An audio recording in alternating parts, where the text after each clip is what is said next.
Magandang araw! Today, magluluto po tayo ng malunggay. Yan po aming ulam ngayong tanghalian. Ang lutong gagawin ko dyan ay pakukulaan mo lang yan sa bawang, kamatis, lalagyan mo ng konting panlasa, yan, saka prito isda. May natira pa akong prito isda, ayan, yan ang po aking sasaw. Alam niyo po ba na simpleng buhay lang meron ako? Kung ano lang yung available na pwede iulam sa aming rep, ay nilulutuin ko. At higit sa lahat, ang una kong binibili sa palengke ay sibuyas, bawang, toyo, suka. Alam niyo po kung bakit?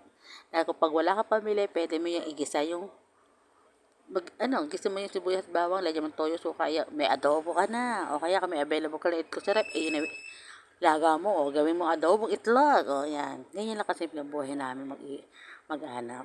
Hindi naman kami laki sa luho, hindi naman kami mayaman, kaya tama lang yon. Kaya pag kayo namimili, unahin nyo yun. Pag wala kayong paulam, yun lang, paulam nyo.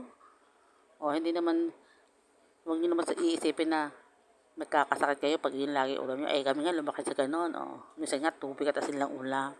At least, may mantika silang malalasahan. O. Masama naman sobrang luha at mamantika ang ating pauulam sa ating mga anak. O, ayan.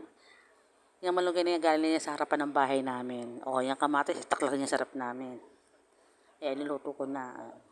Simpleng ulam pero masustansya.